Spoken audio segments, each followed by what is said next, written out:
Hello guys! Magandang araw! So ngayon nakikita nyo nga ho pala ako na nag-aayos nga ho ako ng aking mga paa dito habang nga ho tinatakpan ni Gio yung camera na halos buong mukha niya na yung maisapaw dito sa aking pagbablog.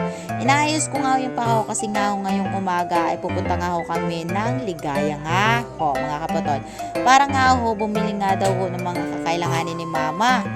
Ay habang nagbablog nga ako pala dito ay halos tinatabunan na din ang buong mukha ni Gio. At ayun, syempre, hindi kami lalakad ng umaga hanggat hindi kami nakakapagkape or nakakapag-inom ng aming pinaka-energy drink. Ay, talaga naman, manang-mana sa amay. Batang-bata pa nga ako ay talaga namang adik na din sa kape. Pero hindi ko siya medyo pinapakape kasi nga ako, ininom-inom niya lang yung mga tira-tira namin kapag nagkakape nga yung gayaan. Tapos, after, fast forward na nga ho tayo, nakarating kami dito sa may tindahan nila Mundia. At eto na nga, para nga ho bumili ng nirulyom. Gayon nga ho na yung natira nga hong sahod ko sa pagbablog. Bali 1,400. Syempre may tax yun na binabayaran. Kaya nga ho ang talagang total na ating natanggap kay Meta ay 1,300. Yung 347, yan yung binili ko ng nirulyom. Katas nga ho yan ang pagbablog ko, mga kapatol. Ay, adiga, nakakatawa. Binilhan ko nga ho talaga siya ng 6 yards. 3 yards nga ho pala at yan para nga ho dito sa aking sala na maliit. Kasi nga ho mga kapatol, nahihirapan na din kami dito kapag halimbawa maulan, tulad sobrang putik, nahihirapan ako mag-map. Kaya nga talaga nagdesisyon na din talaga ako dito na sabi ko ay in love din talaga naman ako sa pink. Kaya for the pink na lang yung nirulyom na aking ibinili. 3 yards and a half nga ho pala yan. Kasi sabi ko sa tindera, kung pwede nga lang ho talaga na may in-half ho para kahit paano naman ay may sobra naman na konti para mailagay ko din ho sa aking table. Oh, for the go. Ayun, isinukat ko na nga pagdating namin ng bahay at talaga namang excited din talaga ako dito kasi nga mga kaputol, madalas dito kami nagahiga kapag gabi, kapag tuluan doon sa may kwarto namin, dito kami sa sala.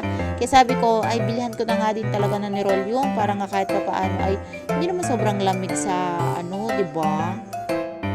Bale, hindi ko rin talaga sana babawasan yung akin sahod sa vlog. Kaso naisip ko, kailangan din talaga namin bumili ng gayaan dahil nga ako, panay-panay din talaga na madalas dito naglalaro si Gio. Hindi nga ako siya makapaglaro kasi gayon na umuulan.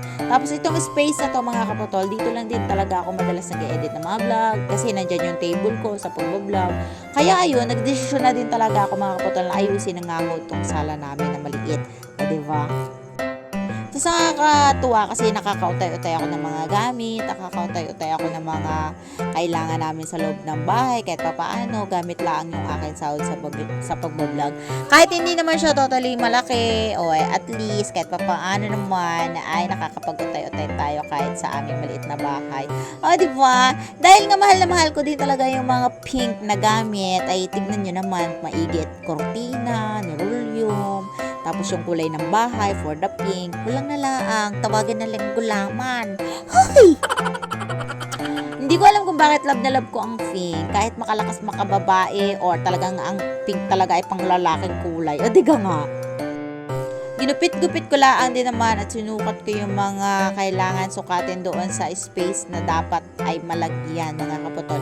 Tapos, yung nakikita nyo mga tira-tira na yan yung ilalagay ko sa table para nga kahit papaano naman ay for the pink din syempre yung table ko. Kasi nga, lagi-lagi na lang nasisira yung mga adhesive, maninipis, kaya nahirapan na din ako, sabi ko nga ako pala, ay nirolyum na lang yung bilihin ko. Kahit papaano naman ay medyo matagal ang buhay at matibay-tibay. O, diba? Tapos, syempre, bibinyagan na namin yan ni Gio mamaya. Diyan na kami matutulog. Kasi dito naman talaga kami natutulog.